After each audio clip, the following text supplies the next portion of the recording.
Well, good afternoon, ladies and gentlemen. Today I'm going to discuss about the information superhighway. As maybe some of you still remember that Mr. Reppert mentioned that information superhighway. So, do you think maybe any of you have some idea what is on earth is he talking about, information superhighway? But anyway, today I'm going to discuss about it. The information superhighway is actually a media where they're going to use it in the future to transmit all computer information, telephones, video signal, data transmission into the single optical cable. And it's not far away from here. Like actually the southwestern belt in Texas and Arkansas area already installed the optical cable to several residential area. And the information superhighway basically connecting one computer to the other computer on all kind of place. And with information superhighway, you don't have to pay like long distance fee to connect from University of Michigan to Southern Arkansas University if you have to read any news or campus news. Okay, and let's go to the next screen here. Okay. By the year 2000, the government of the United States already projected that most of the country, especially the leading country, will be connected with the place called Internet. And the Internet is basically part of the information superhighway. And the Internet has been developed by the U.S. Defense Department since 1971. The purpose of Internet was actually to connect the government subcontractor so they can connect with each other, and something like if the government need to purchase something, they just send it to a computer. But slowly they realized that there's something more actually can be done than used for the government. And as we're going to discuss for the next one here,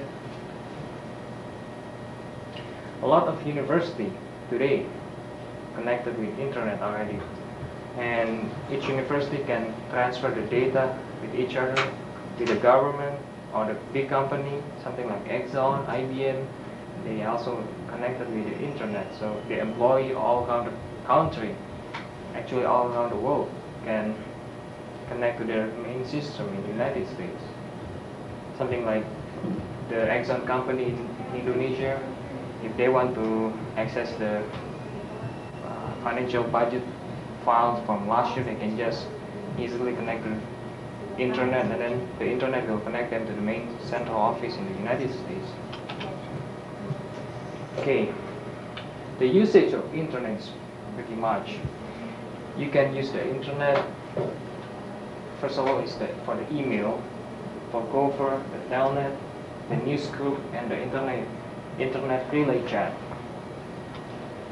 Okay. And in the projection from past 4 years statistical data, the number of people using the electronic mail has been increasing from in the United States, which is the first one, the second one is the Canada, third one is Japan, and the fourth one is French. As you can see, from 1990 to 1993, the number of people has the access to the email is increasing pretty significantly. Okay, and also the email, most of the email users are the student, and this student with the email is actually a very good combination, because the student can do their research paper and they can ask some professor about the question if they have to do some project, and the professor also can connect with contact other professor in around the globe if they have any question to help them with their projects.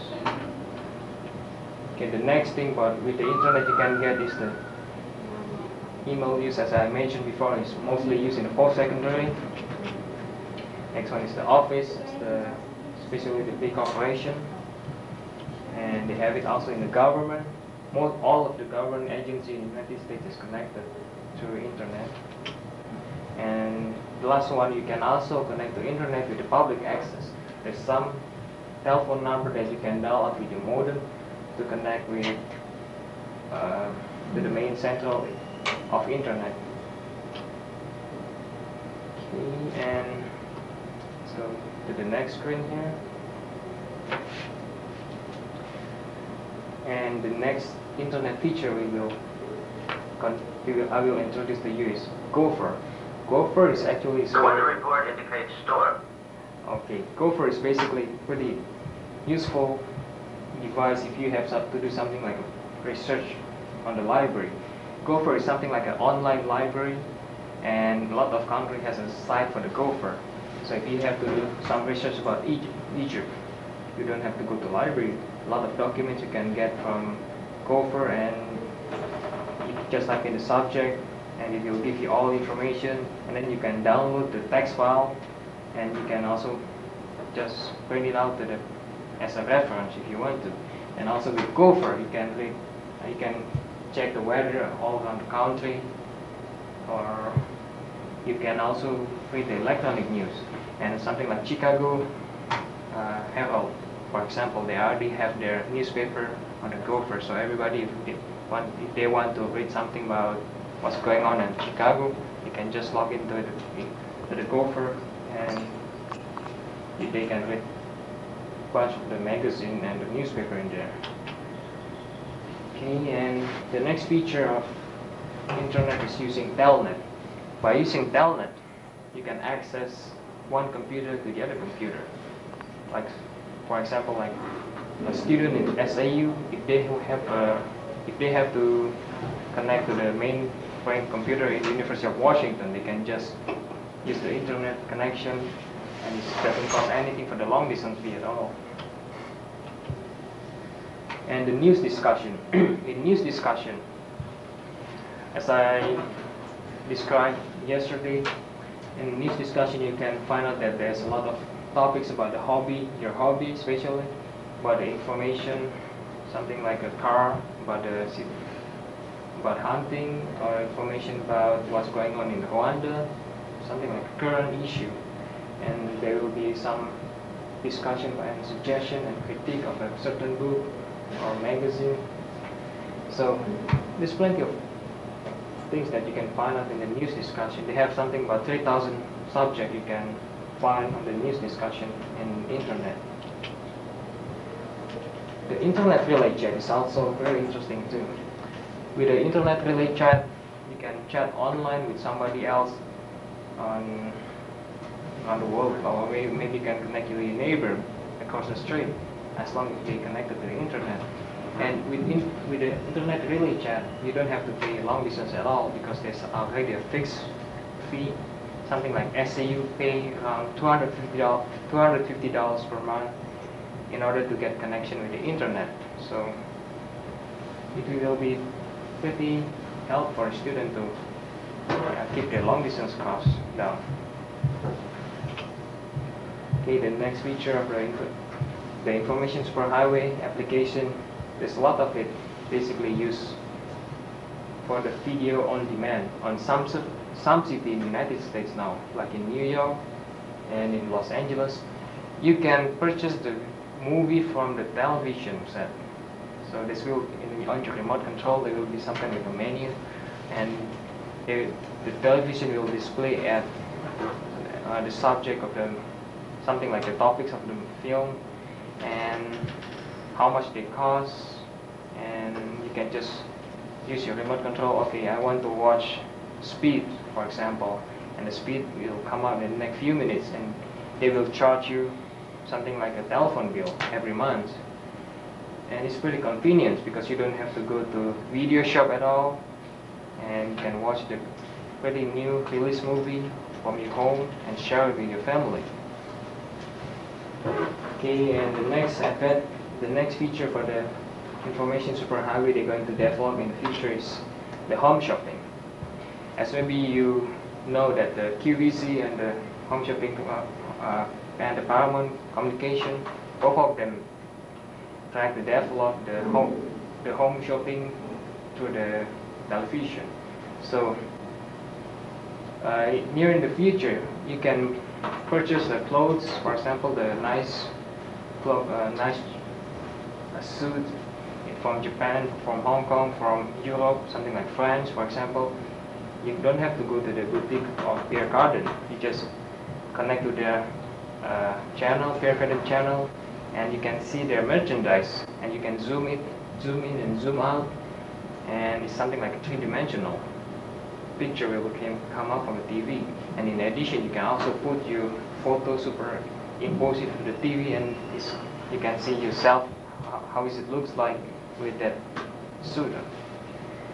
And the next one is interactive game. Now they have it already, the network called Sierra Online. With interactive game, you can play chess. For example, you can play chess with somebody else from Russia. You never know who you're going to play with. Maybe it's Andrei Kasparov. But what you can do, you can just connect to the certain location in something like in San Francisco, and all people around the world will be connected to the San Francisco internet line. And you can play the dog fight with somebody else on something like your neighbor, for example. It's pretty neat things for the kids. It's going to be feature of Nintendo and Sega. Okay, and the next feature you can do is electronic payment.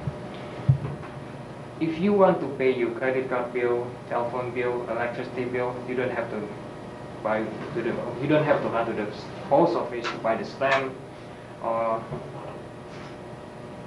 go to the bank to withdraw to make the payment for your bank. What you can do is actually pretty simple. You turn on your TV or you turn on your computer and tell the computer that you want to make the payment to this company at this address, and the payment will be made directly from your bank. The bank will withdraw your accounts and then transfer the amount of money you request to be paid to the person whom you want to pay to. Okay, and the next one, as I mentioned earlier, is the email. Email will be available, something like that. Something next 10 years, they expect to have every home in the United States have an email, something like a mailbox of the future. Okay, the last one is the telemedicine. Telemedicine is being developed by AT&T right now. For example, if Magnolia don't have a hospital, what they can do is if a patient has a heart attack, they can just bring the patient to the certain room, and this room is equipped with a computer, and they can just connect some sensor to the body, and they can do some diagnostic, and then there will be a nurse, and the computer will connect to Heart Institute in New York City, and there will be heart specialized. The doctor specializes in the heart problem, and they will find out what's the problem with this patient. The doctor will find out what is the heartbeat, what is the blood pressure currently they have, currently the patient have, and okay, it's pretty neat things in there. And the last thing, in my conclusion, actually, since we run out of time, actually the internet is something that you can avoid. It's here already. So I'll suggest maybe some of you to get some reference and some reading about the internet. And also, internet will be something like pretty big, it will do pretty big impact in humankind. And in back like maybe 20 years ago, something like telephones. So telephone, maybe last time, maybe not many people thought that it will be the future of a telephone as we learn today, but internet will be the same thing too. We will never know what the internet will do in the next 20 years. So what I suggest is just get ready with it, and that's all my presentation for today.